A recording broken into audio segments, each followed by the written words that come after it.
Добро вечер, почитувани слушатели. Вие го следите најновото издание на емисијата Филибастар. Наш вечерашен гостин е Лјупчо Пренџов, пратеник од Собранието на Република Македонија и член на партијата ГРОМ. Добро вечер, господине Пренџов. Добро вечер, ви благодарам за поканата и поздрав сите оние кои што не гледаат преку Facebook страната на Радио Лидер и кои што не слушаат се разбира фреквенцијата на Радио Лидер. Вака, господине Пренџов, втор ден од масовните блокади, како во главниот град во Скопје, така и во 10 други града низ државата, именно се бара од власта да биде откриен оној така наречен патоказ, кој што нашата влада преговара со Бугарија да остапиме дел од историјата, јазикот и се уште не знаеме точно за што се преговара, се со цел нели да бидат одблокирани оние европски интеграции. Што е тоа вие што го имате како информација, како пратеник во Собранието? Дали дошол некој од извршната власт вас да ве информира за што се преговара, кои се темите на дискусија со Бугарија? Пошто сепак на крајот вие како пратеници би требало да огласате тоа во Собранието. Добро, имаше повеќе прашања. Ќе се обидам да започнам од почетокот.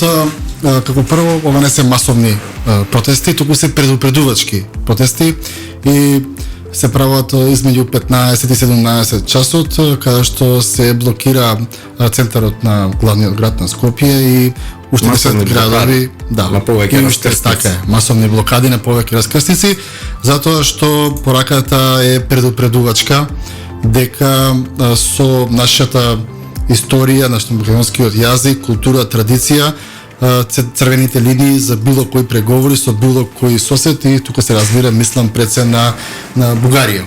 Во поглед на мојата функција како пратеник во рамки на Собранието на Република Македонија, сакам да истакнам дека имам информации колку што има јавноста информации, односно воопшто немаме никакви информации за тоа што се случува помеѓу владата на Зоран Заев и бугарската држава и она кое што го истакнав и вчера, а тоа е дека јас лично, мојата политичка партија и сите коалициони партнери кои што сме од опозицијата, претпоставувам голем дел од владеачките пратеници, нема да дозволат да ова биде спор помеѓу бугарската држава и владата на Зоран Заев.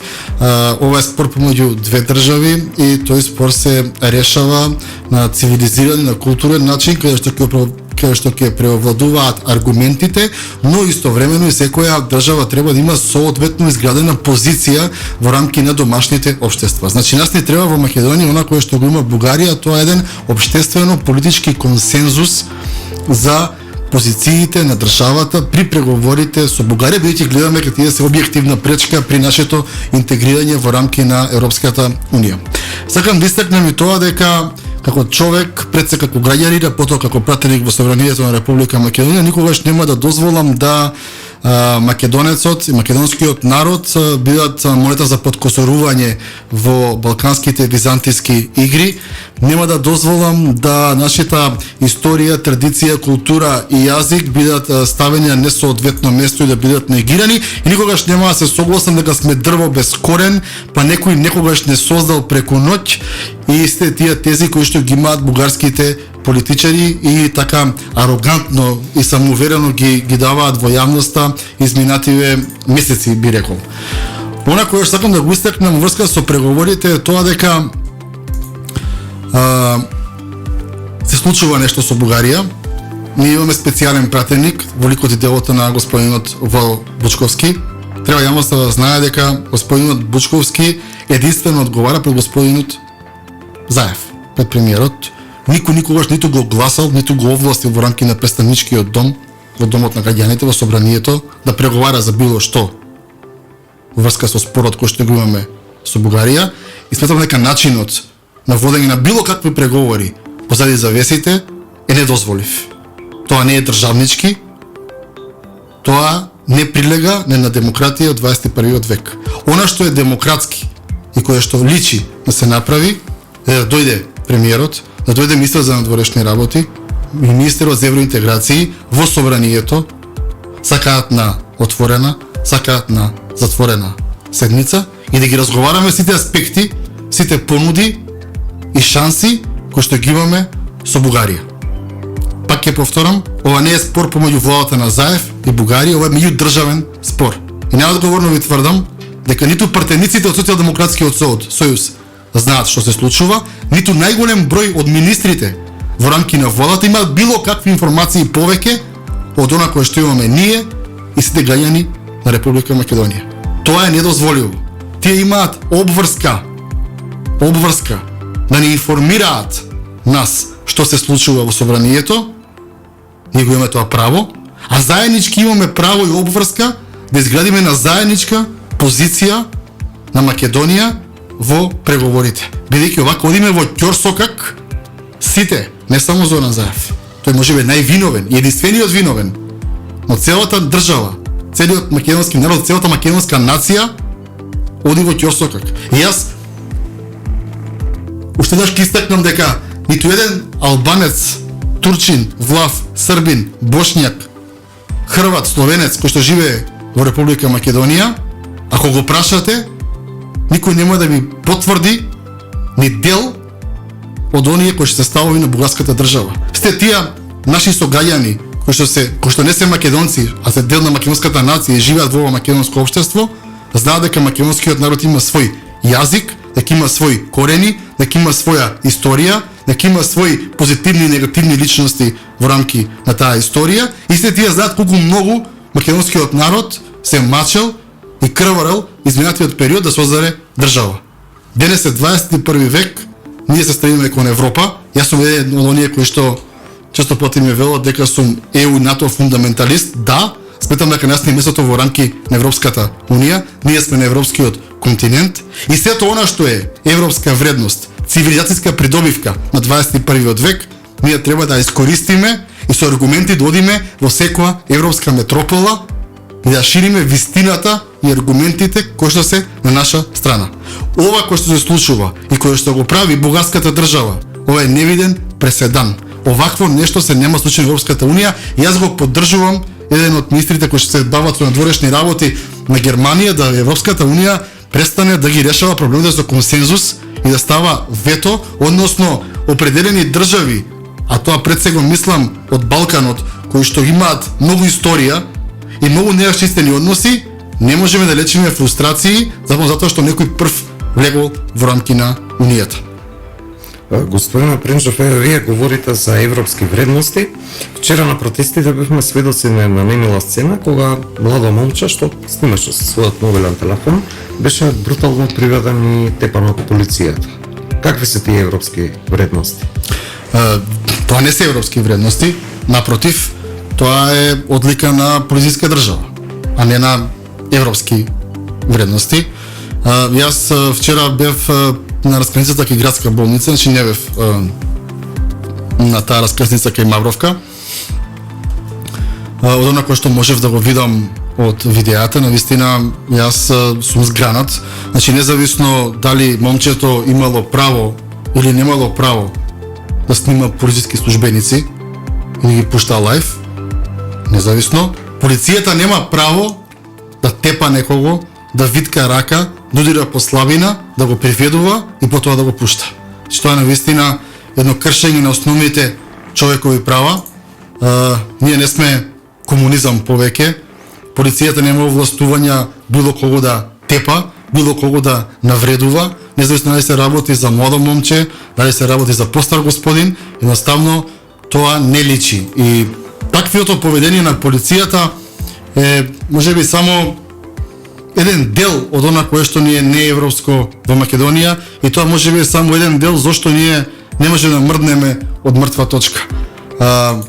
Мислам дека покрај спорот со Бугарија не е единствената која што има проблем со Македонија. Мислам дека многу европски држави кои што знаат дека заслужува оваа држава да биде, да барем да почне преговори со Европската унија, тие не реагираат остро и не ја осудуваат Бугарија остро, затоа што знаат дека во Република Македонија имаме влада која што многу нејзини функционери, многу нејзини министри се вклучени во крајно осумителни криминални сделки, дека сме држава која што е 111-та во рангот на перцепција на корупција на Transparency International, дека сме држава во која што ако не дадеш мито некаде не можеш да завршиш работа, дека сме држава во која што како што се зборува и во медиумите, слушаме никој не демантира, се рекетираат и домашни и странски бизнисмени, и наставно сме држава во која што никој не сака да инвестира бидејќи не ни верува на правниот систем во државата, а ние правниот систем, односно оваа вода како да има задача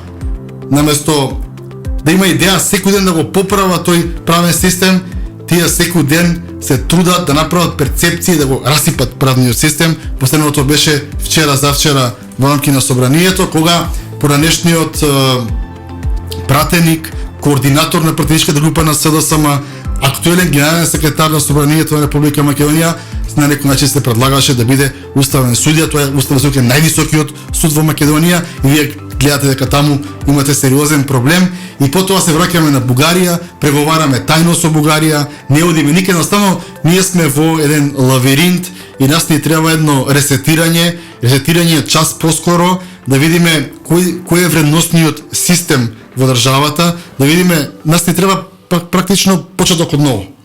Почеток од ново, затоа што, да бидеме искрени, на 1 јуни 2017 не беше така одамна, кога актуелниот премиер Зоран Заев ја превзема власта во Република Македонија. Факт е дека тој имаше најголема политичка поддршка од страна на нашите западни партнери, Европската Унија, поголем од било кој премиер досега, и за жал успеа да ја прокоцка. Сите нарежи успеа да ги сурниса, кој што и народот ги имаше во него, нели живот требаше да дојде, едно општество за сите, просперитет, права, правда. Наставно ништо од тоа не бидна, Европска Унија не бидна, и навистина ние како држава имаме сериозен проблем, имаме голема доза на омраза помеѓу членовите и функционерите на политичките гарнитури, имаме многу суета, многу нерационалност, и јас често пати велам, скоро во секој интервју, тоа е дека на Република Македонија час поскоро е потребна на нова политичка номенклатура која што ќе биде ослободена од целокупниот гнев и омраза едни кон други, туку наместо да мислиме како едните другите да се повредиме, да се уништиме, да се тргнеме од политичката сцена, да мислиме како заедно да сработиме нешто за овој народ да не памети по добро и да ни биде алал платата која што ја зиваме на први од буџетот на државата. Еме, вие како пратеник во собранието, ние сме парламентарна демократија, 30 години како постоиме како држава. Меѓутоа, кога ќе го достигнеме тој степен на развиеност, да ева по примерот на Американскиот конгрес или Сенат, каде што тие имаат право да свикаат било кого да даде отчет пред целокупната јавност. Па добро, ја денеска, на пример, во текот на денешниот ден, на една од точките, имавме седница денеска.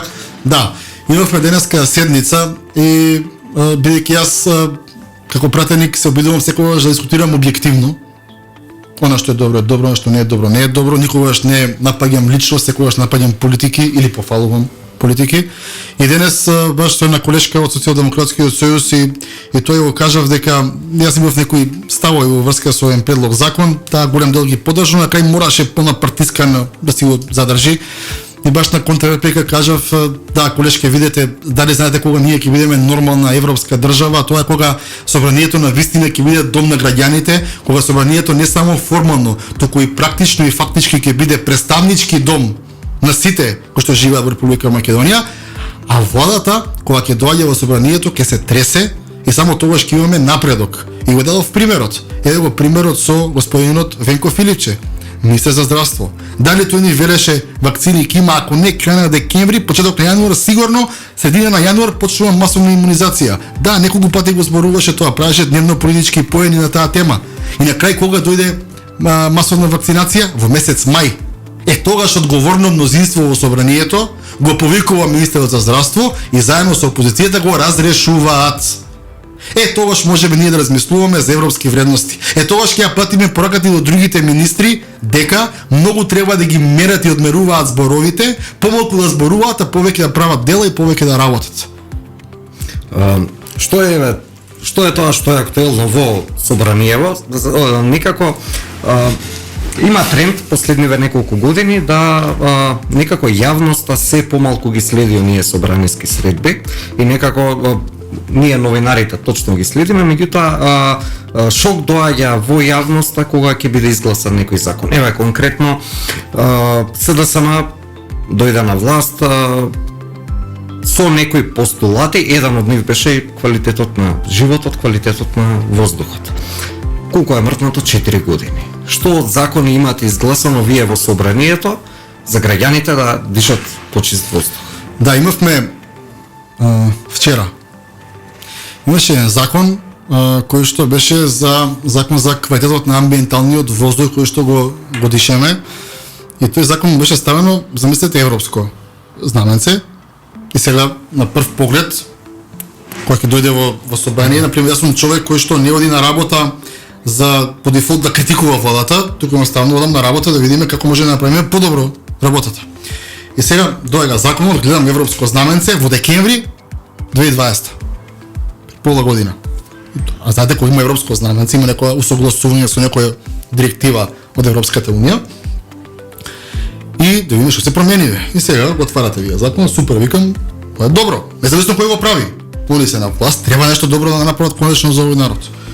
И отворате страната и гледате дека, добро, има 3 постулати. Првиот постулат е дека целокупната грижа за амбиенталниот воздух е во рамките на градоначалниците на општините. Вториот постулат е дека за амбиенталниот воздух буџетот на државата нема да има фискални импликации, значи трошкови државата нема. Кој ќе ги финансирате? Вика, нема финансирање. За да финансирате треба да имате нови проекти. И третиот постулат е кој колку ќе биде казнет ако го загадува воздухот. Ве молам, на темата амбиентален воздух, Социјалдемократскиот сојуз победуваше на локални парламентарни избори. Тоа беше еден од основните столбови на нивното политичко действување. Воздухот го направија политичко прашање, не еколошко, за нив беше политичко прашање. На 1 јуни 2017 кога дојдоа на власт ветуваа веднаш дека имаме алпски воздух или барем за пола ќе го прочистеле, имале проекти. Дојде ноември, брзо мине од јуни до ноември, ѓаволци дое по своето, не знаеа што да прават, бидејќи пред 2 недели пред ноември победија секаде во Скопје, во Македонија, во сите општини, имаат своји градоначалници, не знаеа што да прават, се собраа си протестираат сами пред себе. Така беше, пред влада си протестираат сами пред себе. Тогашниот заменик министер за животна средина, Јани Маркадули, ги водеше протестите. А неговиот министер во министерството, тогашен Саду Адураки, кога вие новинарите го прашувавте дро што правиме со воздухот, граѓаните се жалат, тој ви одговори: јас не се бавам со граѓаните. Таа беше констелацијата на односи и на ароганција во тој период кој што се уште трае. И сега поминаа 3 години, за тоа никој ништо не зборува. И сега гледаме вака, вика законот вака, до 35.000 жители се едни правила, над 35.000 жители, градоначалникот на градот и вклучувајќи го на градот Скопје како посебна административна, вика вака, тој има право да го регулира работното време на службениците. Има право да ги зголеми инспекциите на терен. Има право да прави пар непар во сообраќајот. Има право да затвора определени индустријски капацитети кои што ќе процени дека за некое време ќе мора да ги затвори, тоа што го правеа со некои фабрики. Едноставно вие гледате дека веќе дошла предпоследната страна од законот и се викате: доро, некои се зафркавали со нас. Дали после 4 години тоа што го правеше Коце Трајановски, па го правеше Шилегов неформално, сега го формализираат во закон. Сега го формализираат во закон. Јас тоа треба да го гласам и да го поддржам и они да писпата во Европската унија дека ево они се грижат за амбиенталниот воздух во државата. 0 денари. 0 денари. Кажете ми, ако има проблеми во воздухот во Демирхисар, кој што е близко до рек Битола, мислите дека Демирхисар има пари да се справи со било што во воздухот? Дека општина Вевчан има пари да се справи? Дека Врапчиште е моќно да се справи со тоа? Едноставно закон се мине ради закон. И се разбира, тогаш оној министерот полиглота не доаѓа на седница во собрание, ама кога ќе треба Шар планина да се прави национален парк и да се спечелат определени политички поени во Тетово, тогаш истиот се појавува. Сакам да кажам, купи ден продај политика, од денес до утре, па заутре ќе му мислиме, ќе правиме нов пиар, ново се. И јас не велам дека Може би оние кои што не гледаат и кои што не слушаат ова прв пат го слушаат. Јас знам дека медиумите голем дел се под целосна контрола на Илинденска 2.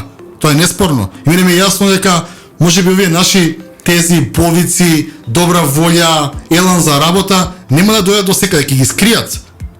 Ама од оние институции кои што се платени да ги следат, а тоа е Европската комисија и другите како Transparency International што им праќаат писма секој втор ден, онив не може да ги скријат. Затоа сме 30 години на ова дерече. Затоа што никој не сме седнале да се погледнеме во очи и да видиме што е добро да го продолжиме, што не чини да го менуваме на начин кој што ќе биде функционален и практичен. Ние имаме сериозни проблеми од суети, имаме сериозни проблеми од неработење, имаме сериозни проблеми од тоа сакам да бидам функционер, да имам кола, шофер, секретарка, а за работа потом не може да ме сменат. Јас сум од политичка партија која што без незе нема влада. Ние имаме премиер и влада во државата со 62 пратеници. Тоа е човек кој што има концесии према ДУИ, бидејќи без ДУИ нема влада. Тоа е човек кој што има концесии према БЕСА, без БЕСА нема влада. Тоа е човек кој што има концесии пред со ЛДП, без ЛДП нема влада. Има концесии према НСДП, без нив нема влада. Без ДОМ нема влада. Без Павле Трајанов нема влада. И човекот може да се бави со како државата да оди напред, како барем 5% од тоа што го ветил да го исполни, тој се занимава со, претпоставувам, кој кај ќе биде на работа, кој го кава пота ќе зема, кој колку управни одбори ќе членува и така натаму. И затоа имаме најлоши извештаи ние. Сега ќе почнам тоа уште еден од постулатите, има неколку, подоцна ќе разговараме и за економијата. Беше оној и за борба против корупцијата. Имаме министар за борба против корупција. Тоа ми е смешно да го зборувам. Да, имавме генерален секретар кој што беше фатен во корупција и генерален секретар кој што беше пуштен од притвор и даде финансиска гаранција од 500.000 евра. Видете, еве уште една меѓународна институција, тоа е Transparency International, не само Transparency International, 111 место, да, ама мене исто така ми е многу важна и Греко. Греко е коалиција на држави предводени од Холандија, кои што се борат. Значи човек кој што беше фатен како праќал пораки другите да молчат за тој случај. Тој истиот човек вие сега го пуштате. Да. Мене ме плаши многу во контекст на како го започнавме разговорот, нашите евроинтеграции. Мене многу ме плаши она кое што го прочитав пред еден месец, а тоа е извештајот на Греко. Значи Греко е коалиција од држави членки на Европската унија на чело со Холандија кои што се борат против корупција во државите како Македонија. И сега што се случува? Тие ги викнале наши влада, им дале 23 забелешки. 23 забелешки по кои што мораат да постапуваат наредниот период, година дена 2 години. После година дена или 2 години прават рекапитулација што тоа наши ви исполниле од владата.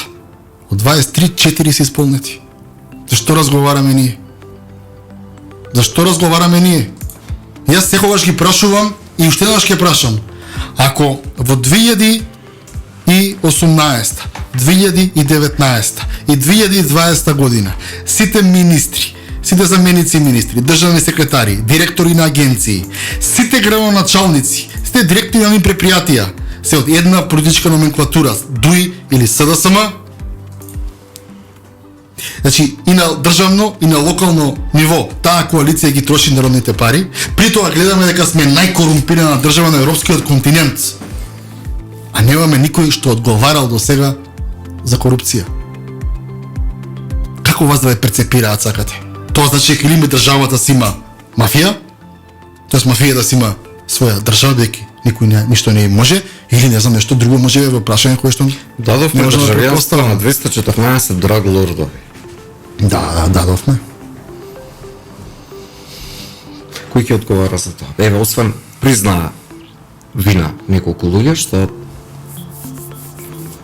најверојатно беа притиснати да признаат, меѓутоа не, тоа се мафијаши од светски калибар, мафијаши кои што тежат милиарди евра.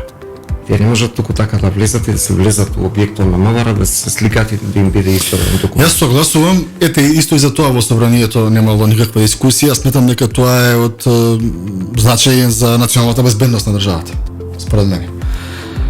Она кое што сакам да го кажам Очекувате ли еве министерот Спасовски да се појави пред вас и да ви каже докаде е окей, еве нека биде затворена седница, да ви даде извештај? Не очекувам. Не очекувам вие ако во првите 100 дена не воспоставите пракса на транспарентност, отчетност, на почитување на институцијата, на почитување на највисоката институција во државата, законодавниот дом, 4 години они го прават, тоа тотално ги игнорираат. Преку тоа ги игнорираат и граѓаните, тие не само нас, тие своите ги игнорираат. Нема проблем со тоа. Вие сте новинари, сте во собрание сега, нели преходно беа ковид мерките, не следевте електронски од друга просторија, сега можете да бидете и присутни тие. Не очекувам да дојде Оливер Спасовски тоа да го каже. Очекувам да оно што е за мене суштинско, сакам да го истакнам, а тоа е дека ние во Република Македонија мораме да сватиме дека имаме изместени вредности. Ние во Македонија наместо институциите кои што земаат плата да откриваат скандали и да ги казнуваат тие скандали, ние имаме состојба тие институции да молчат како риби и да земаат плата како да работат, а од друга страна медиумите, вие новинарите, политички партии да отвараат афери.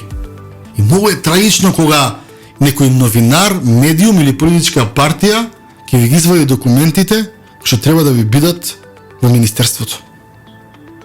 И при тоа вие немате одговор на тоа, тоа го напаѓате тој што ги објавил. И тоа не е нормално, и тоа не е во ред. И тоа се бележи некаде. Не, немате сериозна држава. И после се прашуваме зошто немаме соодветен број на НАТО сертификати. Па вие на оваа вода да им дајете 2 овци, 3 ќе изгубат. Како очекувате некој да има доверба во нас? Ние на дело покажуваме секојдневно дека едноставно не знаеме ниту да се грижиме, ниту да ја чуваме, а немоце да ја развиваме државата. Еве, што е со економијата?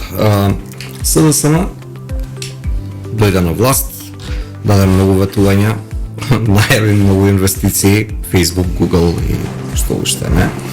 Беше ветана плата од 500 евра. Беше ветуван раст на бруто домашниот производ од 5-6%.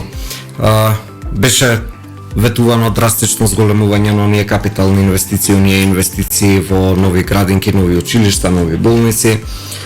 Меѓутоа, еве, не фати светскава пандемија, точно меѓутоа држава има нови 60.000 невработени.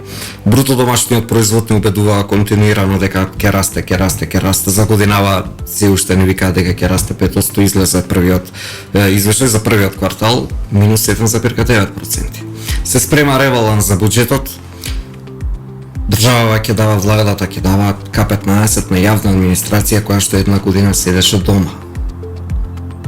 Пари нема за нови проекти, капиталните проекти им се намалени, оние се буџетски ставки се качени за социјални трансфери, доаѓаат избори, нели? Нормално така функционираат, ќе имаат нови картички и се останато. Меѓутоа, некој треба да ги враќа тие пари. Буџетскиот дефицит беше програмиран сега со ребалансот е плюс преку 200 милиони евра. Че тоа се говориме за 600-700 милиони евра држава што ќе потроши тие пари ги нема. Да. Кој ќе ни ги даде тие пари? Нема, никој не ви дава пари. Значи, there is no free lunch. Нема бесплатен ручек. Никој пари не му дава. Да се разбереме у старт. Особено не помеѓу државни односи.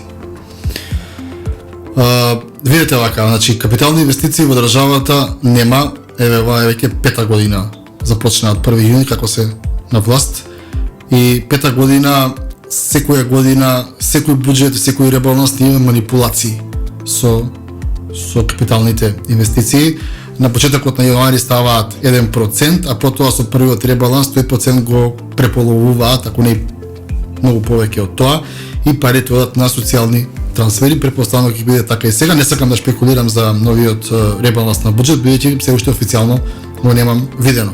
Онако сакам да го кажеме дека јас пред некои месеци имав пратеничко прашање до премиерот и многу конкретно го прашав за определени негови ветувања, дека тој на среќна нова 2019 година во декември месец 2018, значи последен четврток на пратеничко прашање од опозицијата кажува дека готово со политиката завршивме, влегуваме во Европската унија, влегуваме во НАТО и ќе се бавиме само со економија и тогаш ги вети неколку крупни работи од типот на хидроцентралата Чебрен Галиште, вети автопат од Гостивар до Кичево, експресно завршување на автопат од Кичево Охрид и Струга, вети автопат од Градско до Прилеп, Прилеп до Битола, Битола Меджитлич, имаше ветувања, огромен број на ветувања, баш го прашав, доро премиере му викам, еве сега да ве прашам вака, тогаш ова се го ветивте, од ова нема ништо.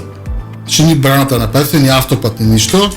И прашав колку километри автопат има направено, 0 има направено, а јавноста вели 600 километри, 500 километри, зависи како е на телевизија, како е инспириран во дебатата, така кажува и бројка, и како што кажав, може би кој ќе поверува 1, 2, 3, 5 на таа бројка, едноставно работите не се добри во капиталните инвестиции. Нема, тие ако од нешто немаат сериозен профит или во најава или во тек, тие тоаш не го прават тоа. Не размислуваме државнички. И еве за пример можам да го кажам клиничкиот центар. Сеќавам јас таа афера, тоест не беше афера, туку така се погоди, ја бев на една од телевизиите со национална концесија утрото во 9 часот во утринска емисија, во 8 го ставија сабале на Собранискиот сајт како дополнување на седницата за комисија за здравство, замислете, до 600-700 милиони евра ќе одеа тогаш таму. Едноставно не се согласувам со работи, бидејќи апропо на преходниот муабет многу сует има во македонската политика. И мојот предлог врска со јас нема да го гласам тој клинички центар, че независно кој со кого преговара и кој со кого нешто ќе се договори, јас ќе го блокирам тоа сама ако треба, бидејќи сум цврсто убеден дека тоа не е за доброто на граѓаните, не е за доброто на народот. Мојот став е дали Република Македонија има советен клинички центар? Не, нема. Дали треба да имаме нов клинички центар? Да, треба да имаме. Каде треба да биде тој клинички центар? Клиничкиот центар треба да се биде на местото каде што си е сега, во центарот на градот. Ние имавме од претходната влада оставено проект тендериран со обезбедени пари од Светска банка и тој чинеше 72 милиона евра плюс ДДВ. Толку чини сосема пристоен нов клинички центар да биде во центарот на Скопје, секој да имаме еднаква можност да стигнеме до него, бидејќи на пољаната од Ѓорче Петров према Сарај секаква можност сите немаме во Скопје. Тој што живее во Лисиче или во автокоманда, му е поблиску Куманово или Велес, не ви доди на клинички на другиот крај од Скопје, таму нема ниту струја, ниту вода, ниту канализација, едноставно сум против тоа. Дали оваа држава за нешто е продуктивно треба да се задолжи? Да, ќе подржам задолжување, но не за ваучери, не за купување на гласови, туку би подржал задолжување за градење на браната Чебрен Галиште. Браната Чебрен Галиште по проектот кој што е готов, направен уште одамна, е втора најголема брана во Европа. Таа е брана која што произведува скапа струја. Ние сме врзани во електроенергетски систем целиот Балкан и тоа подразбира да ако има испад на струја во Истанбул, од Чебрен Галиште за минута стасува струја во Истанбул, за тоа државата ќе добива пари. Значи јасно да се задолжиме за инвестиции кои што ќе останат на следните генерации, кои што ќе видат благодет следните генерации, а во меѓувреме ќе генерираат приходи за буџетот и за државата. Значи околу клиничкиот, така јас размислувам и сум убеден дека ова што го зборувам сум во право и дека е многу практично, бидејќи ние во оваа држава дали знаете дека само од нова година до сега сме преку 1.300.000 задолжени. Па луѓе, во 1998 која што и не е така далеку од сега, за 1 милиарда ветување избори се добиваа. Сеќавате? Да, ми ги се добива избори. Сега 1.300.000 се задолжуваме и на никого око не му трепнува. И секогаш кога ги прашам, добро се задолжуваме, каде од пари бе? Е првото прашање. Второто прашање е, дали имаме акционен план кој ќе го враќа овој долг? Дали имаме стопанство кое што го враќа овој долг? Дали генерираме нови грифнути инвестиции? Дали генерираме нови домашни или странски инвестиции? Дали генерираме нови работни места? Дали извезуваме нова висока технологија? Дали инвестираме во образование кое што ќе направи патенти за нова висока технологија? Па цел свет се бави моментално со вештачка интелигенција, ние не можеме шахта да направиме на булевар. Тоа се сериозни проблеми. Не можеме, услушам вчера премиерот Заев, не могло да се градат мали хидроцентрали. Зошто не се градат? Не могло да има рудници. Зошто нема рудници? Која развиена држава нема хидроцентрали? Во која развиена држава не се гради? Во која развиена држава нема рудници? Во која развиена држава нема соодветно образование?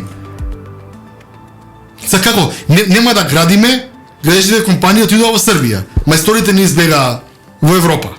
Нема да имаме хидроцентрали од каде ќе набавуваме енергија. Ке дојде ден како ланската година, кога се боревме сите за респиратор повеќе. За нас немаше, последни останавме. Ке дојде ден кога за енергија ќе се бориме. За нас ке нема многу, ќе биде скапа. Мора да мислиме со време, за после да не боли глава. Таа е таа недржавничка политика што зборува во предска купи ден продај. Facebook и Google не дојдоа во Македонија. Нова технологија не дојде во Македонија. Еден сериозен апарат во здравството немаат набавено. Не инвестираат во животна средина, со воздухот манипулираат со европски знамења. Еве на што се трошат народните пари? СДСМ кога беше опозиција, обвинуваше владачката ВМРО ДПМН дека има гломазен буџет. Буџетот беше околу 3,5 милиарди, сега е 4,4 милиарди. За 4 години тоа се 18 милиарди.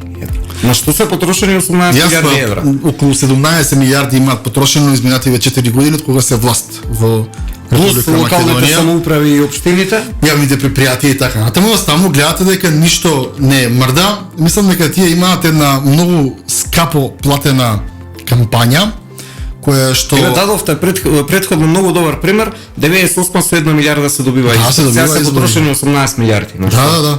Се милиарди се задолжени до сега. И покрај тоа што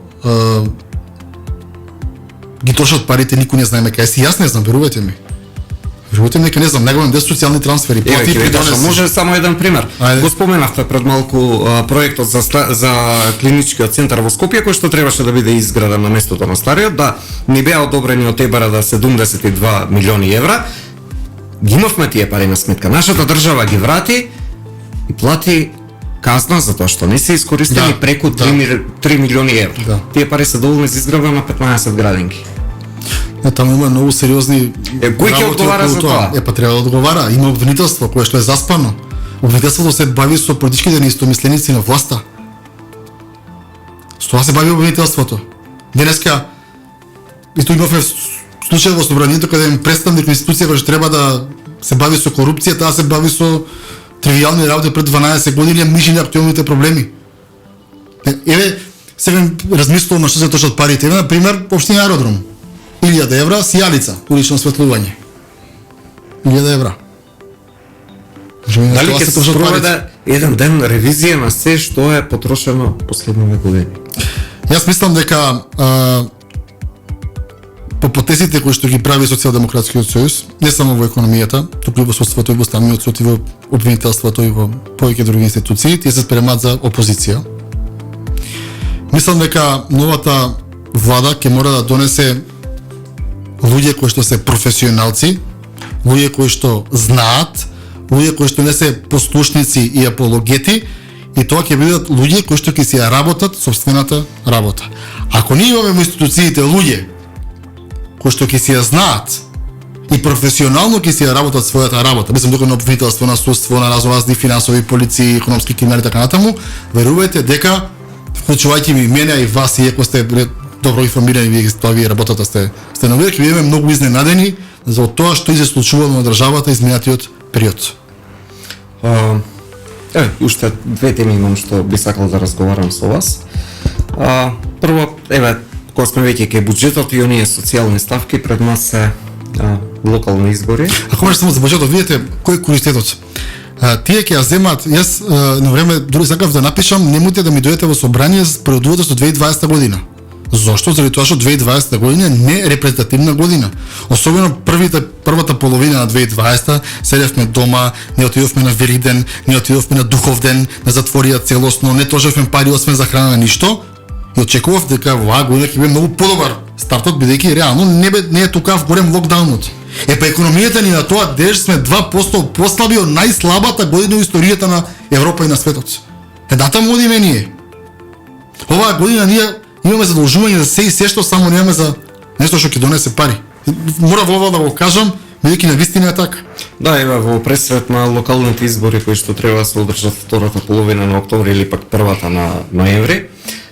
Ева, кои се вашите очекувања? Дали ќе има некакви придвижувања? Ева, лично вие дали ќе се кандидирате? Или ќе останете пратени по собранието? Видете, јас лично нема да се кандидирам на локалните избори, значи нема да се кандидирам категорично. Во поглед на тоа, мислам дека не сум човек кој што многу често сака да менува работни места. Сметам дека онаму каде што сум побарал поддршка од страна на граѓаните, пред се на општина Карпаш, бидејќи бев во најчесто таму сконцентриран во рамки не изборна единица 1, се разбира.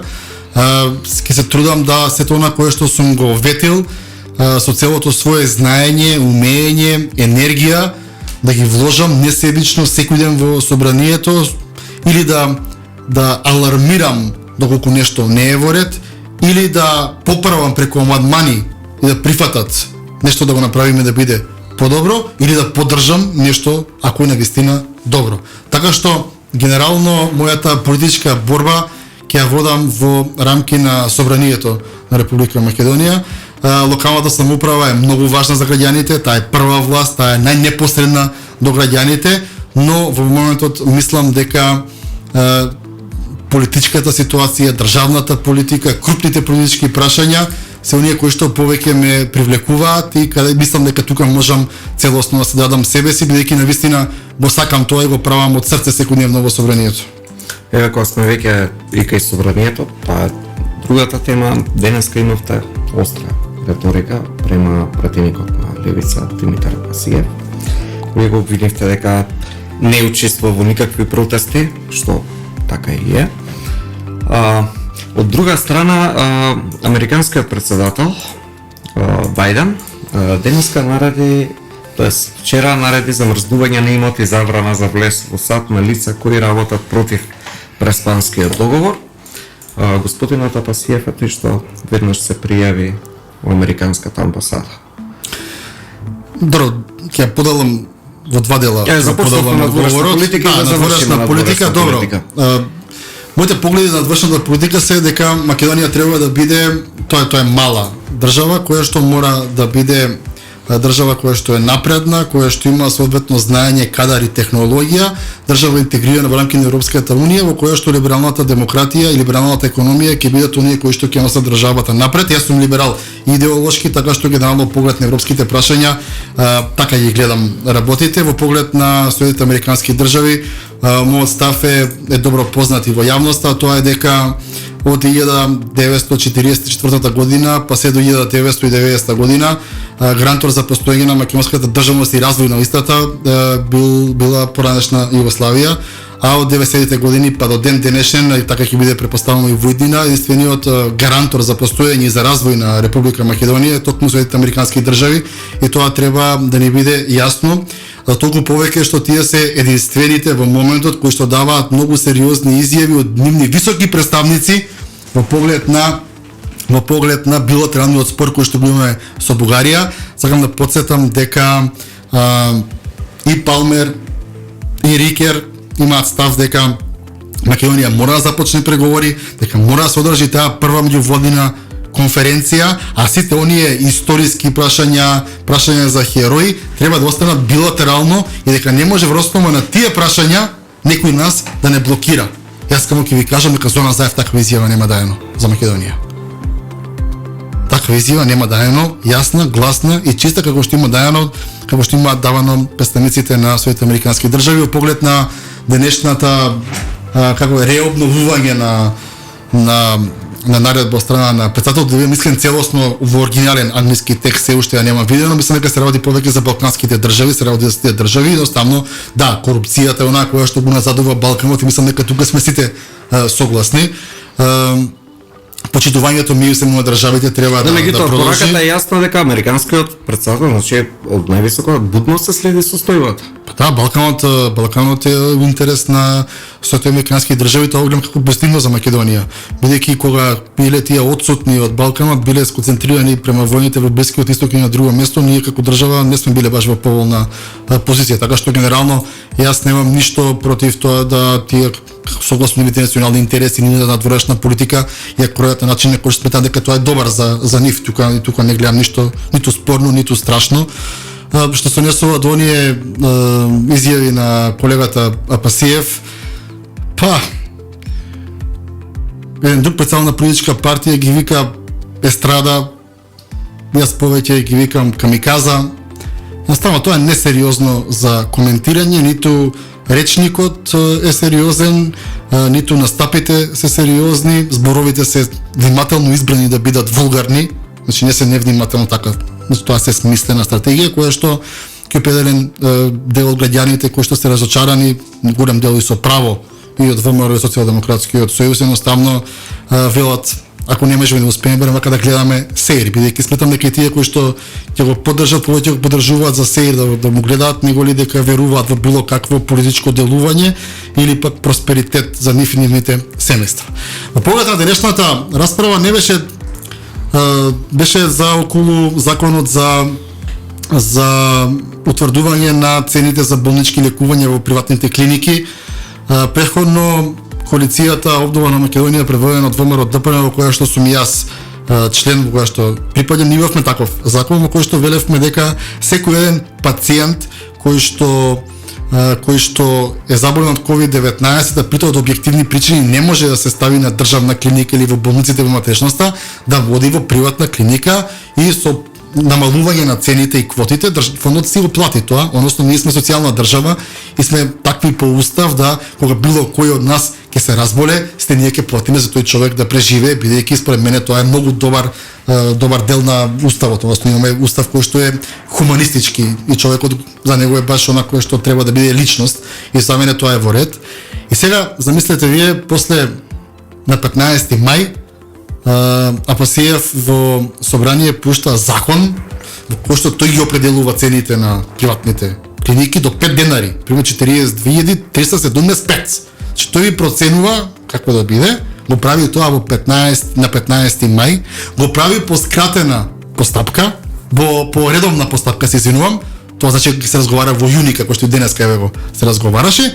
Во момент кога почна масовна имунизација, во момент кога драстично се намалија бројките на ковид заразени во државата, едноставно не можам да седам таму да го гледам тој популизам, да го гледам тоа, како да го кажам, нека не употребам тежок збор за никого, но таа е внимателно одбрана тема, здравствена тема која што не познава политичка партија, националност, која што не познава вера, не тангира сите здравството, не интригира сите, и сега вие на маката на 150 и кусур илјади заразени и уште повеќе на маката на 5500 починати во јуни месец после година и пол од короната излегувате со такви законски решенија, е смешно, односно е многу остроумно и со задна мисла како што викаат старите, припрема ги на теренот за локални избори со големо незадоволство. Зошто не го направи тоа лани? Зошто не го направи есента кога стана пратеник? Зошто не го направи во ноември кога беа најголеми бројките? Го прави кога се заврши, тогаш го понесува законот. Едноставно не можам да се сложам да јас сметам дека ние сме пратеници, народни представници, кај народот треба да гледаме како дебатираме. Многу е лесно вие на Facebook да пишувате, да вреѓате се и секого и да собирате лајкови. Еве денеска лошо помина во собрание. Затоа што излегов и му кажав каде му е местото. Дека не може да манипулира, дека не може да лаже, дека не може да се игра со ниски страсти, со чувствата на граѓаните, кога е ковид во прашање. Дека политиката не значи хушкање, дека политиката не значи сеење на омраза. Дека напротив политиката може би изместена во Македонија, може би се вредностите изместени, ама од човек роден 83 година јас очекувам нешто друго. Очекувам нешто прогресивно, очекувам подајање на рака секој на секого во интерес на нашите деца, нашите мали деца. Не може да размислуваме купи ден продај. Бивам рейтинг во наредни избори. Не. имаш мандат, ќе го тераш како втор да ќе немаш. Ќе работиш честно, поштено, одговорно и на граѓаните ќе ми кажуваш вистината. А вистината не е дека Димче Апасиев или Димитар Апасиев ја руши оваа власт. Вистината е дека Димитар Апасиев не е организирал ниту еден протест против Зоран Заев. Вистината е дека Димитар Апасиев не повикал никогаш народ против Зоран Заев. Вистината е дека се крие позади Facebook, позади ботовите, позади млади луѓе кои што им продава политиканство и се плаши да се соочи со било кој на дебата, бидејќи ќе помине и од другите колеги, како што помина денеска во собранието. Тоа е вистината. Единственото нешто кој што не го поврзува со Зоран Заев е кршењето, демолирањето и фарбањето на главниот град на Скопје, палењето на канцеларијата на врховниот претседател, бидејќи тоа беше и потоа наградата како советник во специјалното јавно обвинителство. Така што поврзаноста со едни или со други е многу јасна. Секој има право на втора шанса, влегол во собрание, има солидна поддршка од определени кругови, но играње со ниски страсти, манипулирање, играње со маката на народот, за мене е недозволиво. И на тоа ќе се спротивставам, ако го видам и од патерик на ВМРО, и на Социјалистичка партија, и на СДСМ, и на било кого. Бидејќи мораме да излеземе од партиските ровови, како што кажав и преходно, да се погледнеме и да видиме што ќе оставиме позади нас и што ајде ќе видат следните генерации од тоа што ние сме биле пратеници, министри, граначалници и било какви други функционери. Ви благодарам, господине Принжов, за одвоеното време. Јас ви благодарам за поканата. Времето помина брзо, секогаш е убаво и интересно, се чувствувам, мислам убаво чувствувам во Радио Лидер, така што продолжете и понатаму. Стоиме секогаш на располагање во интерес на професијата која што вие работите, а во интерес на јавноста да ги дознае повеќето агли на гледање на политичката и општествена сцена во државата. Ви благодарам уште еднаш. Почитувани слушатели, вие го следевте најновото издание на емисијата Филибастер. Денеска сме 9 јуни 2021 година. Тонската реализација на Горан Лазаровски, а техничката на Предраг Пандилов. Главен и одговорен уредник на Лидер ФМ Љупчо Златев. Имајте убава вечер.